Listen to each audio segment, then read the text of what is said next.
Encerrando a semana, nossa, quanta coisa, né? Muitos pontos aí. Sim. Bom, calma aí de hoje, nós estamos recebendo o doutor Davi Sender. Bom dia, doutor, seja bem-vindo. Bom dia, Aninha, bom dia, Homero, e bom dia, ouvintes. Bom dia, doutor Davi, bem-vindo. E também doutor Rafael Frizeiro. Bom dia, doutor. Boa sexta-feira, seja bem-vindo também. Doutor Rafael, bem-vindo, prazer recebê-lo mais uma vez. Bom dia, pessoal, boa sexta pra gente. Muito bom. Bem-vindo, sempre um prazer tê-los aqui com a gente na sexta-feira, não é isso, Aninha? Isso mesmo, olha, estamos ao vivo já aqui na 100.1. Você pode acompanhar a gente pelas plataformas aí de rádio, na sua Alexa. E também online nas redes sociais, já estamos ao vivo no Instagram do Espaço Calmamente. Você pode acompanhar a live, o programa, mandar a sua dúvida, a sua pergunta. E também estamos ao vivo no Instagram do Dr. Davi Sender. Você pode acompanhar por lá também.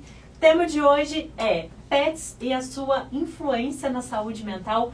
Um tema muito importante, muito querido para os pais de pets aí. Você pode mandar sua dúvida no nosso WhatsApp que já está liberado, tá? 329-9918-1483. Doutores, começando o programa de hoje, é cientificamente comprovado que os pets fazem bem à saúde mental? Então, a gente estava conversando sobre isso antes do programa, né? Porque eu particularmente sempre fui pai de pet, né? Eu fui irmão de pet, que era da minha mãe, né? Minha mãe é veterinária, então assim, eu sou alucinado por bicho, qualquer bicho. Então, com cachorro nunca foi diferente.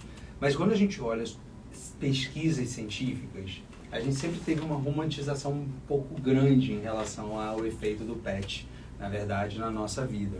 E a gente está falando sobre assim, como é que a gente vai falar sobre isso, na verdade, né? Porque para muita gente poderia ser doloroso descobrir que não tem tanta evidência quanto a gente imagina, porque tem muita evidência positiva, tem muita evidência que não mostrou nenhum efeito, e tem muita evidência que mostrou que pode trazer prejuízo. Então a gente vai ter que ver alguns poréns, alguns pontos e saber que ainda faltam muitos estudos nessa área. Então, a gente vai trazer o que a gente tem de positivo e o que a gente vai ter de cautela também hoje. Perfeito. Muito bom. Bom, quais são então os benefícios de ter um pet aí na convivência de uma pessoa? Lugar de fala. Trazer abraço para Benzo, Lilith, a Lola também, minha caramelinha. São nossos bichinhos, assim. Na verdade, assim, é importante a gente entender, né, o que fala. As evidências científicas, elas são muito metódicas, né? Na verdade, existe um método muito, em tese, né, deveria ser bem rígido e sistemático para a gente conseguir ver se realmente as coisas funcionam ou não dentro, assim, de um aspecto não subjetivo, né? A gente vai provar, dizer medicamente que algo tem um benefício, tem que ter muita certeza, um método muito chato para mostrar que realmente algo é indicado. E no caso, mas o que a gente vê em relação a animais? Alguns estudos também mostram determinados conflitos, parece que cachorros podem fazer melhor em alguns termos do que gatos, tá? Na verdade, por duas razões, assim. Uma... Eles são fofos. Eles são mais fofos, né? Brincadeira. Porque os cachorros, muitas vezes, pela necessidade de ir pra rua, e também pode acontecer pelo fato de doenças que podem ser transmitidas. Que a gente, na verdade, é outra coisa que as pessoas falam até relativamente pouco, né? Acho que é tão importante falar isso com um veterinário, né? Então, toxoplasmose, outras doenças que podem acontecer. Mas, principalmente, os benefícios, eles são muito claros. A gente tem, primeiro, diminuição da pressão arterial foi vista em diversos grupos e foi analisada principalmente enquanto se está, por exemplo, fazendo carinho no bichinho, né? Por exemplo, tem uma pesquisa curiosa que eu vi, que era olhando os peixes no aquário, assim, um aquário sem peixe, um aquário com peixe, que você olha o peixe, era capaz de reduzir também a pressão arterial. Ele reduz o nível de cortisol, que é o hormônio do estresse, aumenta a ocitocina, que é o hormônio do prazer, o mesmo que vem na alimentação também. Então, dá uma sensação agradável, que alivia sintomas de estresse e ansiedade. Reduz a solidão. Muitos pacientes falam assim, né? Vai botar um caso à parte em relação aos pacientes, porque eu acho que tem uma coisa um pouco conflitante com relação aos pacientes que a gente atende, quer dizer, a prática clínica com a teoria, né, que a gente vê na pesquisa. Mas, além disso, né, ele pode fazer com que a pessoa saia mais de casa, então estimule ela a ter um estilo de vida saudável. E a gente não fala hoje apenas de tratar coisas negativas, né, tratar problemas que existem, mas de promover emoções positivas. E uma coisa é assim, os animais frequentemente colocam a gente para cima, né? Uhum, Então isso é muito bom. Boa.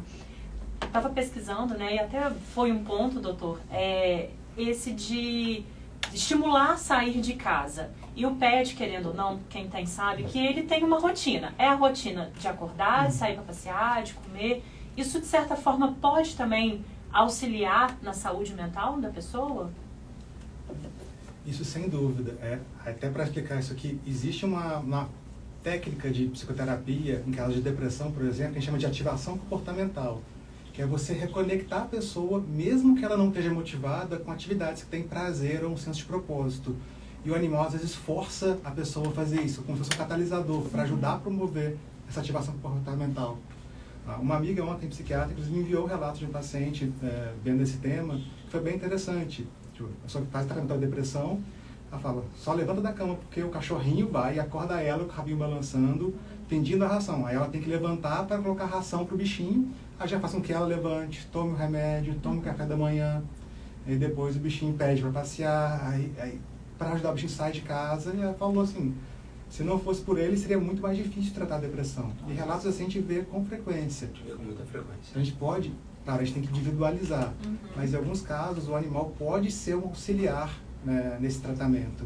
Em relação à parte que o animal, as pesquisas mostram que pode não fazer muita diferença, ou que pode trazer algum problema para os donos, primeiro eles colocam assim, em relação principalmente os problemas que podem trazer, falaria de doença, falaria de custo, que assim, é verdade, o papo que eu estava tendo com o Rafa ontem, por assim, não, porque toda hora que você consegue se estabilizar financeiramente, seu cachorro vai engolir uma tampa de suco, entendeu? É a hora dele fazer assim, olá, vai vir uma cirurgia de emergência, entendeu? Coisa do gênero.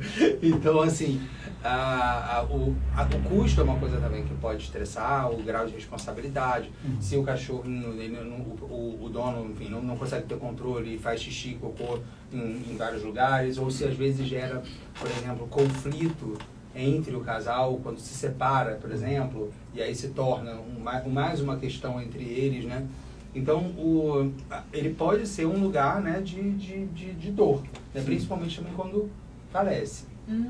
O que a gente percebe principalmente em relação aos benefícios de ter um pet é o perfil do dono, não do pet. Né? Eu ia perguntar alguma coisa sobre isso, doutor, assim, porque tem gente que não gosta de animal, assim, acha bonitinho, mas não quer ter em casa, justamente por causa dessas outras questões também. Queria que você explicasse mais um pouquinho também sobre a pessoa em si.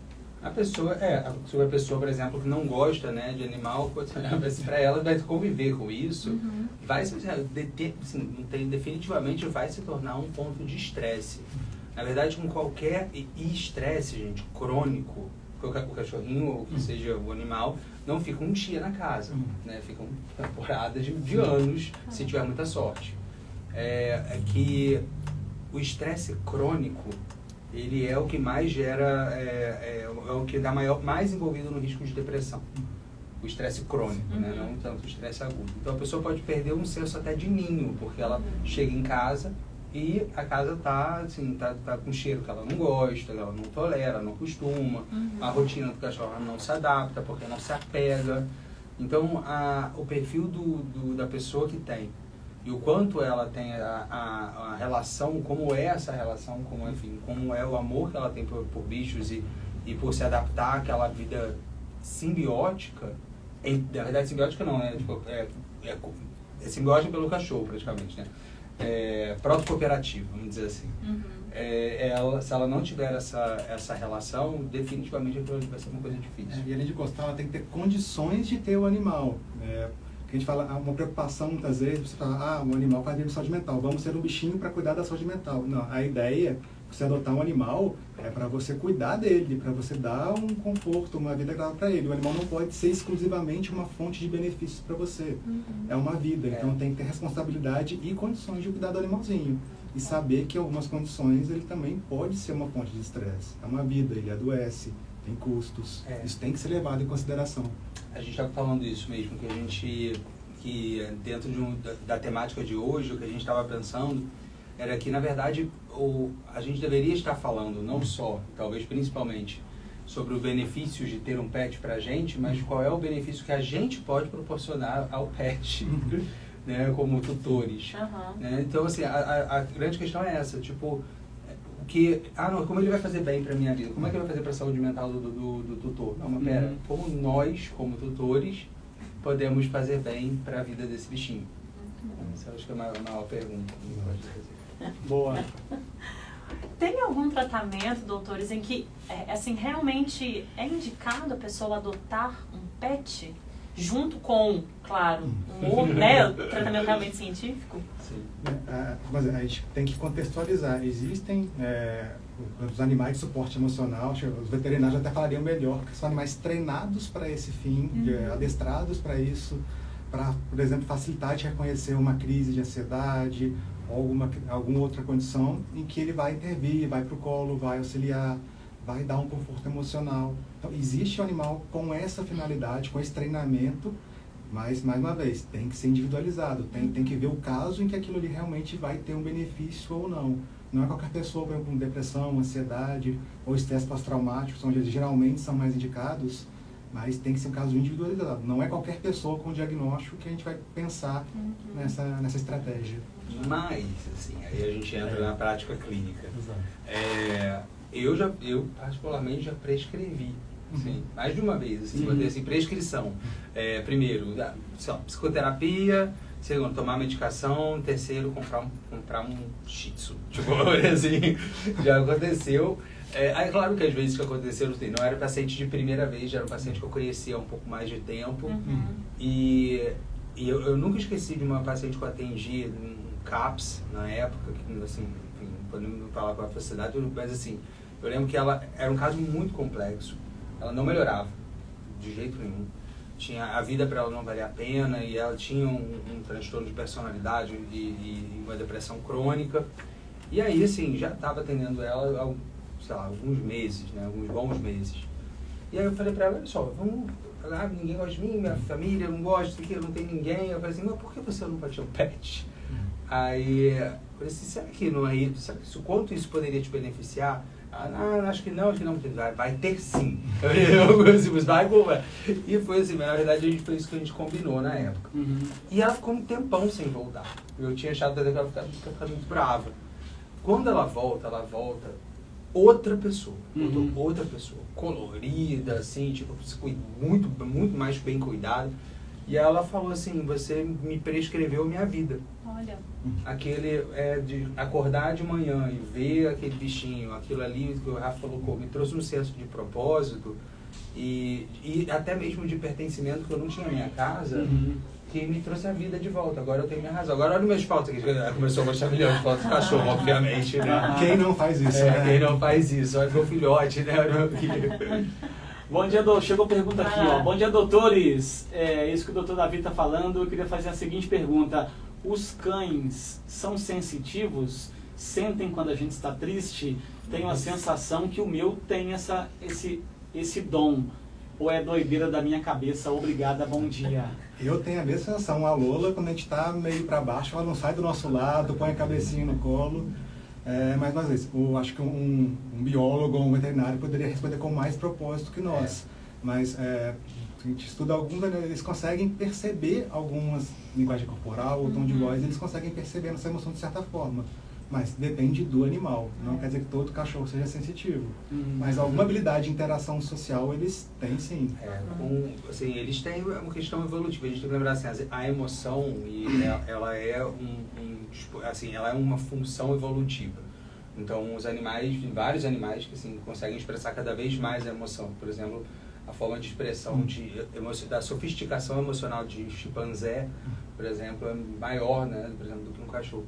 Só que, sim, os cachorros conseguem ter essa percepção, mas eu concordo plenamente com o Rafa. Quando a gente, inclusive, faz pesquisas sobre animais, existe um livro que eu adoro, chama A Expressão das Emoções dos Homens e dos Animais, que foi escrito por Darwin. E ele mostra, né, também como algumas coisas se supõem que eles tenham. A gente não consegue saber de verdade se eles têm, né? Como mas assim, qual é exatamente a sensação? Mas a gente consegue ter muitos sinais. E assim, se a gente vai falar por conta própria, né?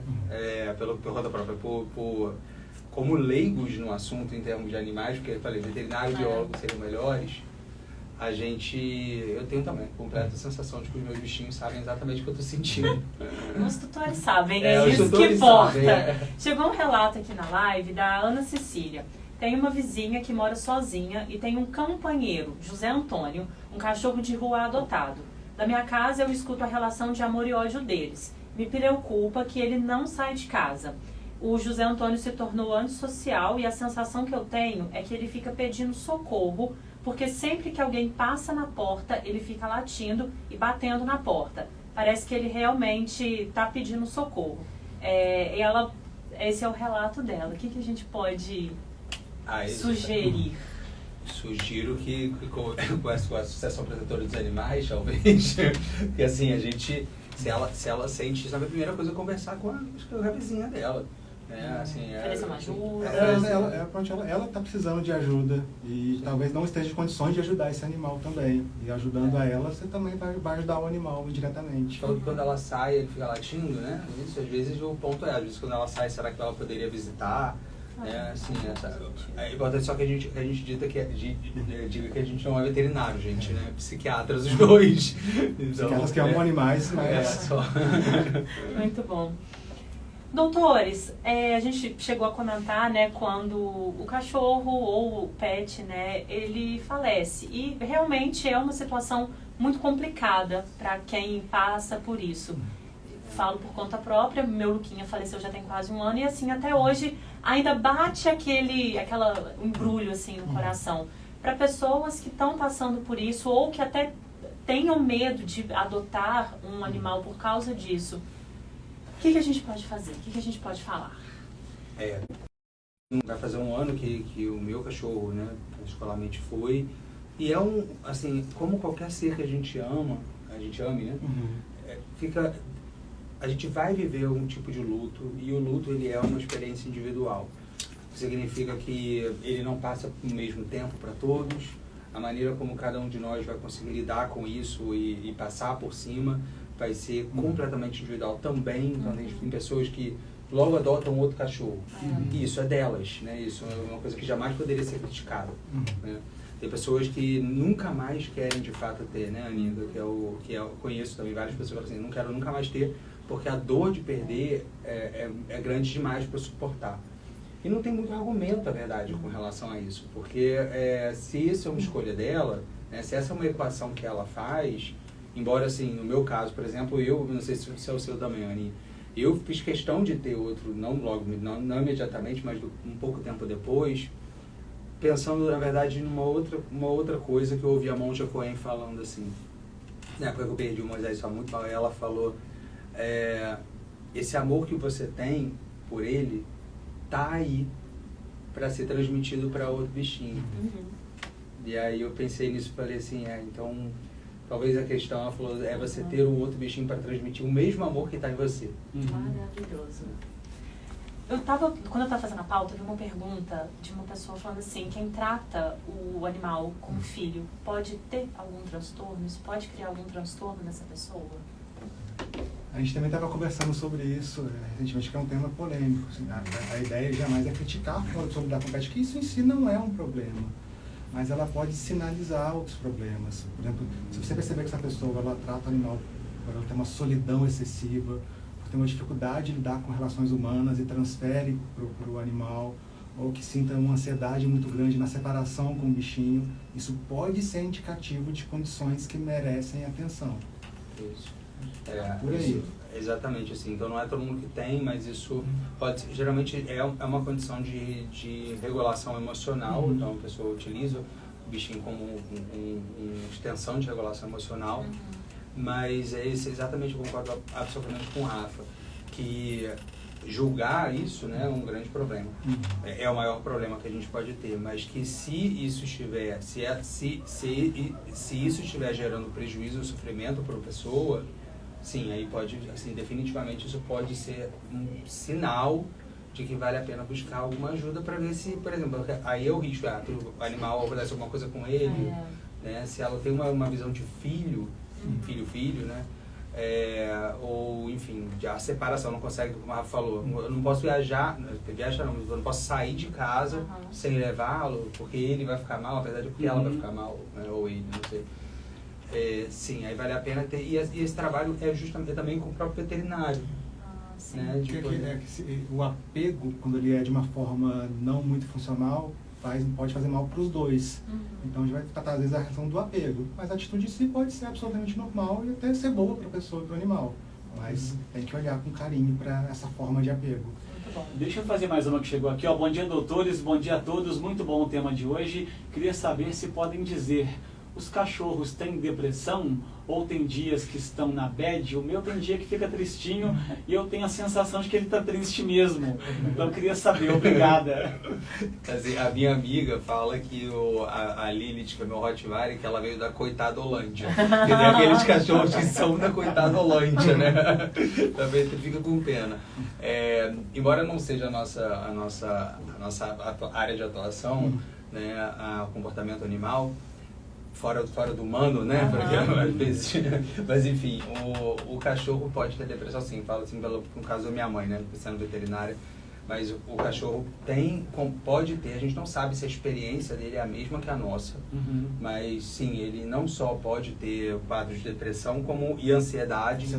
Inclusive tem tratamentos que envolvem medicamentos humanos, para animais também, para tratamento de ansiedade. Tratamento de ansiedade, traumas, né? Cachorro com quadros de estresse patológico, né? Tipo, traumáticos.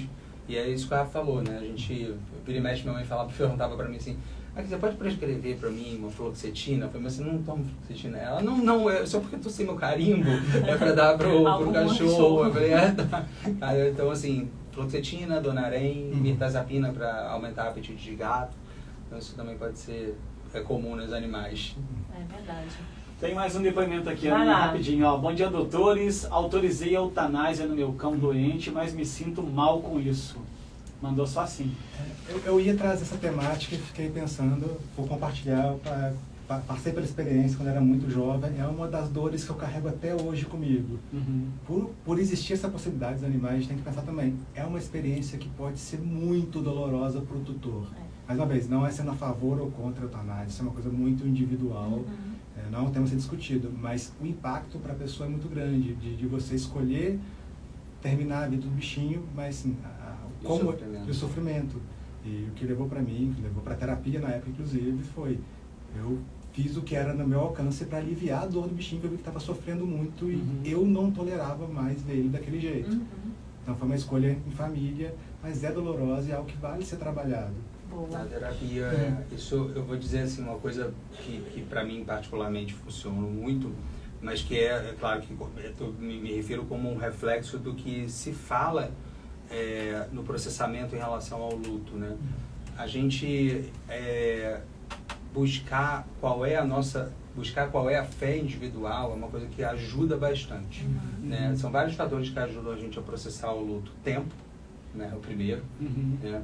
O segundo, a condição de capacidade de regulação emocional, então do tipo exercícios de respiração, exercícios exercício físico já ajuda também. A capacidade de a gente conseguir reavaliar cognitivamente, que é tipo, como é que eu posso pensar de diversas outras maneiras além dessa, né? Esse exercício. Então existem várias formas de a gente conseguir melhorar isso. Só que, e uma delas é assim a parte espiritual ou religiosa. E assim, a visão, acho que se a gente fosse olhar de uma maneira talvez um pouco técnica, é que dependendo da espiritualidade, pode dar uma sensação criar uma narrativa, mesmo que para muitas pessoas verídicas, de que existe algo além. E muitas vezes isso reduz o tamanho da importância do ato que foi feito. Entendeu? Como assim, isso aí foi só uma etapa de algo maior. A Rita Lee, no livro dela, fala assim, eu não consigo imaginar que exista um paraíso sem meus pés lá.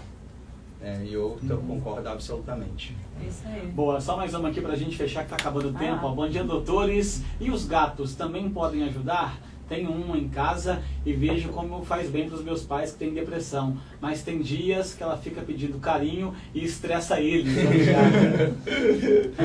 Eu acho que a gente foi meio dog person aqui, né? A gente falou mais de cachorrinhos, mas sim, os gatos tem inclusive a rixa, né? Mas os gatos, sem dúvidas, tem as condições dele que ajudam bastante.